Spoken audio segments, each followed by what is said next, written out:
All right, guys, we just finished a 16-mile treadmill workout this morning. It's a beautiful Sunday, but I decided to do it here at the treadmill in the hotel at Duke because sometimes when I'm traveling, I don't love to go outside for my long run because it's a lot of work to find that route. You got to plan it out on your phone, and then I don't take my phone when I run usually, so I got to memorize it. It's just a mess. So I decided to do treadmill run here today, 16 miles, 10 middle miles of that were at pace. So first 8 of that was at 6:40. Then I dropped it down to the last 2 for half marathon pace. And I pulled for the Rebel V3 this morning. It's not very many people's shoe of choice for long runs, but I have used it now for 2 treadmill long runs. So in this video, I'm gonna break down my thoughts on the Rebel V3 specifically for long runs and how it compares to some of the other shoes in my rotation that I've been using for long runs as training blocks, specifically the Adizero SL, Gel-Nimbus, and Mach 5. All right, guys, before we start today, I want to mention this really cool tool I built. It's called the Running Shoe Matcher. You take 5 questions and it will match you with the running shoe based on your goals and preferences. If you're looking for a daily trainer, a tempo shoe, a race day shoe, you can go put in all that information, and based on if you want something soft or firm, whatever the case is, it'll match you with that perfect shoe for you. So I'll put the link below. I'm also a huge nerd when it comes to the internet, so I bought the runningshoematcher.com domain. So you can go find the tool at runningshoematcher.com or just go to our website, supwell.io. All right, guys, let's get into it.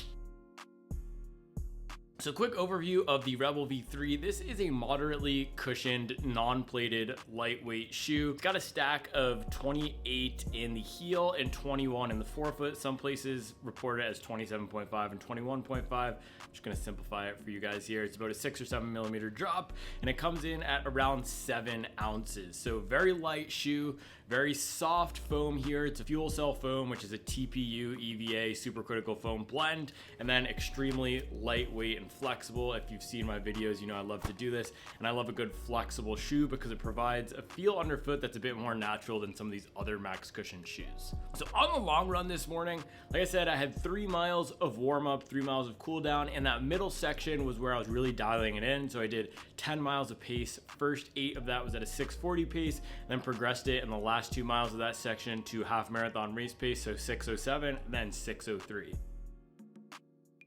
In the warm-up section, this felt very light on foot. Yesterday, I only did 1 run. I've been doing doubles, but in that 1 run yesterday, I did 11 miles on the treadmill, and I was using the Gel-Nimbus. My immediate frame of reference for the beginning of this long run was that Gel-Nimbus that I'd been using, and that is way more stacked and way more cushioned. So it did take me a bit of time to warm up into the run and adapt to the new shoe. It's almost like I saw this post on Reddit the other day asking people if they needed to learn how to run in new shoes when they get them, and for me, 100% yes, I agree with that. Every time I get a new shoe in my rotation, or if I just switch because I rotate shoes for pretty much every run, it does take a mile or 2 to readapt to that shoe. So I felt a little bit of that this morning coming from that Max Stack Gel-Nimbus and then going to the Rebel V3. The first few miles, I was relearning how to run in that more lightweight, flexible, natural feeling shoe. Now, once I got into the pace sections, that's where this thing really started to shine. So 6:40 for me is about probably marathon race pace. I haven't actually raced a marathon in a year, but based on my current fitness level, that's roughly where it would be. So 6:40 isn't a huge amount of effort. It's that steady-ish zone where it definitely feels good to be running there. It doesn't feel like I'm going all out. And I will say for those types of miles, I do prefer something with a bit more cushion generally, because the Rebel V3 is my favorite thing for the faster 5K, 10K pace. So in that middle section, that 8 miles of steady-ish, it felt pretty good, but I could have probably gone for something like the Adizero SL or Mach 5, or even the Nike Pegasus, which I've been using for those steady-ish mile runs. Now at that pace, that marathon race pace, that's where my form is probably the best. That is a really natural pace. If you think about when you start running, most people just go out and run as hard as they can for a few miles, and that tends to be what your marathon pace is after a few years of running. It's that natural pace, that gray zone usually during training. That's not your zone 2, which is slower and more relaxed, and it's also not those fast interval zones. So very natural pace, and at that pace these felt decent, but I also felt like I could have picked it up a lot more in these, in that they're not maximizing their potential at that marathon pace range. Now moving on to those last 2 miles at half marathon race pace, that's where these really started to feel good and shine. Half marathon race pace for me that I'm targeting in my next race is gonna be 6:06 minutes per mile, so targeting that 1:20 half marathon. these felt really good there. That's where I've been running a lot of my workouts recently, is half marathon race pace or faster down to that 540 range. So very natural pace range to be running in these, and that's where they really shine. So if you think about where I'm at that point in the run, I did a 3 mile warm up plus those 8 miles at marathon pace, and plus those 2 miles at half marathon race pace. So those were miles 11 to 13. So at that point in the run, generally you'd be getting pretty fatigued, and I definitely was feeling a bit of fatigue there. And the last time I used these for a long run, I felt in the last few miles of that run, I really could have used a lot more support in my lower legs. Now today, I didn't feel that with these, which was good, but I did feel like they weren't providing as much protection for this little bit of calf soreness that I've been having in my left calf that I would generally get from another more cushioned shoe in my rotation, like an Adizero SL or a Gel-Nimbus. So that is something to note. If you are nursing some minor things and you want to feel a bit more protected, definitely go for a more cushioned shoe. That's going to be the biggest downfall of these when it comes to those long runs, is in the later stages of those miles. As your body starts to break down a little bit, no matter how fit you are, you're going to start to get fatigued at the end of a 2 hour or 2.5 hour effort. And this isn't going to provide as much protection and comfort as a more cushioned shoe would do. But on the bright side, I didn't have any of those instability issues that I kind of felt at the end of that last long run. But it could be because I'm getting stronger and fitter in this training block, and I have been running in those non-bladed shoes only for the past 2 months, other than the one break and run I did with the Vaporfly. So it could be that my lower legs are just getting stronger and more able to run in a shoe like this for 2 hours.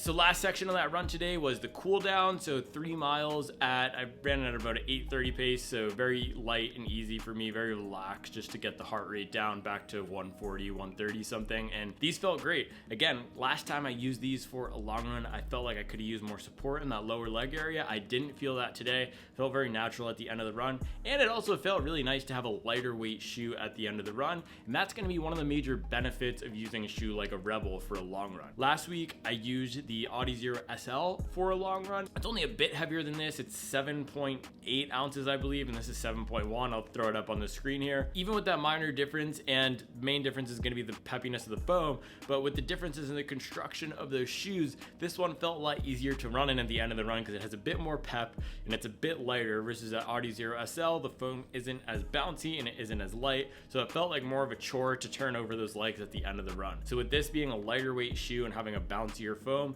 once my legs got tired toward the end of that run, I could still turn them over, and those recovery pace miles at the end of that run felt great. So to summarize my thoughts on the Rebel V3 as a long run shoe, if you are an efficient, strong runner with a strong lower body and especially strong lower legs, this can be a viable option, especially if you have faster paced miles in your runs. If you don't have faster paced miles, if you're just going for that aerobic base building run, you're going to be running the entire run slower than marathon pace, I would suggest going for a more cushioned shoe. There's no real reason to take this as your long run shoe unless you have a workout in there. That's going to be the real benefit of using the Rebel for your long runs, because it has a nice bouncy foam, because it has a nice flexible feel. It's going to be a nice shoe for those faster pace miles you have in there. Also, towards the end of that run, when you're getting tired, because it's lighter weight, it's going to be a bit easier to turn over your legs. You're not going to be weighed down by a mushier max stack type of foam underfoot like you'd have with a Triumph or a Gel-Nimbus. Now, downside of this shoe is it's not going to be as protective for those long miles. It's not going to be as comfortable for any of those slower mile efforts. And I will caveat, I've only taken this up to 2 hours. 16-mile runs for me are 2 hours or less, depending on how fast I run them. So if you're going more than that 2-hour mark with this, I'd suggest you go with a more cushioned shoe. Or if you are doing an intense marathon training on with marathon race pace, those runs are great opportunities if you're going 16 plus miles to mix in your plated race day shoe. It will make the recovery a lot easier. That is one thing I have to say about using a shoe like this versus using a shoe like a Vaporfly for a run with workout, is the recovery is so much better in that Vaporfly or that Metaspeed or Endorphin Pro 3 or whatever plated shoe you have. 2 days ago, I did a 10-mile race pace workout with the Vaporfly to break it in for my race coming up in 3 weeks. I hadn't been running in plated shoes at all during this block, and I ran actually my 15K, 10K, and 5K PRs during that training run because I haven't raced in a while, and my legs felt absolutely fine after that. I had no issues. I did another run later that day, and I did a run yesterday morning, and my legs felt absolutely fine. Last time when I did a similar workout in the Rebel a week ago or 2 weeks ago, my legs were trashed for 2 days after. So those plated shoes with those max stacks of PIBA or other super foams, supercritical foams, are going to be a lot more protective for your legs. That is the downside of using a shoe like this. The recovery might also be worse, but depending on what your goals are, again, I do feel like my lower legs are stronger from running in a shoe like this and doing a long run in a shoe like this. So depending on what your goals are, it could be worth it, especially earlier on in your training block, to use a shoe like this for long runs to build up strength. Guys, as I mentioned, I wanted to do a few comparisons of other shoes that I've used for long runs recently to that Rebel V3 to let you know what the differences are. So first, gonna look at this Adizero SL here. So I've used this for a bunch of long runs during this training block. This has actually been my long run shoe of choice for the past few weeks.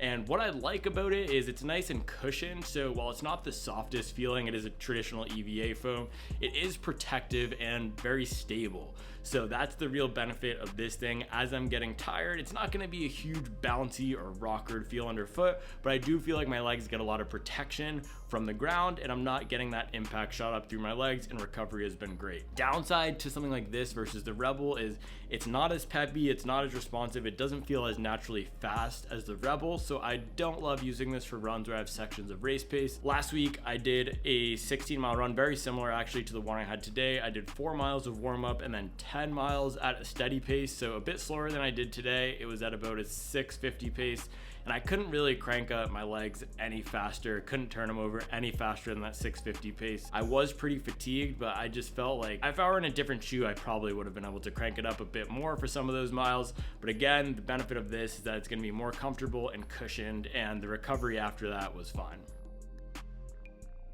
Alright guys, next up here we have the Mach 5. Now the Mach 5 has a nice and rockered feel underfoot. So this is the type of shoe where it feels great at those relaxed easy miles, also feels great at those faster paced miles. The downfall of this is that the foam is very finicky. So towards the end of those runs, anywhere longer than 10 miles in this thing, I can feel the foam having that bottoming out feeling. So where it feels like your foot is touching the ground every time that you land. That's not great, right? So the stack here is very similar to the Rebel V3, but it feels like the foam isn't as durable and supportive. And also it doesn't have a rubber outsole here, so it's gonna get fewer miles than the Rebel V3. If you have long runs in your plan of 10 to 12 miles, this can be a viable option, but once you start getting up into that 16, 18, 20, 22 range, I would go for a more cushioned shoe. Rebel will probably do a better job than this actually at those 18-mile long runs, but anything longer than that, I would look for a more cushioned shoe, and especially for long runs with sections of race pace, again, going for a plated shoe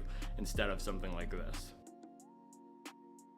Alright guys, last we have the Gel-Nimbus here. Now of all these shoes that I've showcased, this is the only max cushion ones. This one has a stack of 41.5 in the heel and 33.5 in a forefoot for an 8mm drop.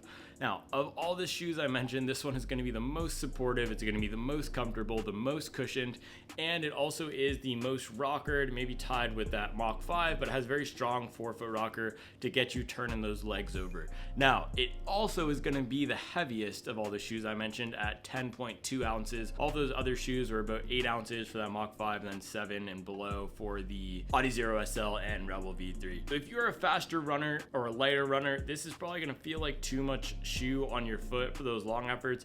I personally only like using this shoe for recovery runs. I have taken it up to 10 miles. If I'm feeling really beat up, I can do that 10-mile run in these, and by the end of those runs, I generally tend to try to turn over the legs a bit more, but I would not want to go any faster than marathon pace in this shoe. So if you have a 16-mile, 18-mile long run on your schedule and that's prescribed at aerobic base building pace, that easy running pace for you, you could definitely use this. But if you have any workout style long runs, I would not go for a shoe like the Gel-Nimbus. Just gonna feel a bit too plodding and slow for those runs. All right guys, so there you have it. Those are my thoughts on the Rebel V3 as a long run shoe compared to a bunch of the other ones as well. As always, thank you for watching, thank you for liking and subscribing, and I'll make sure to keep you up to date on the latest and greatest in the world of performance running.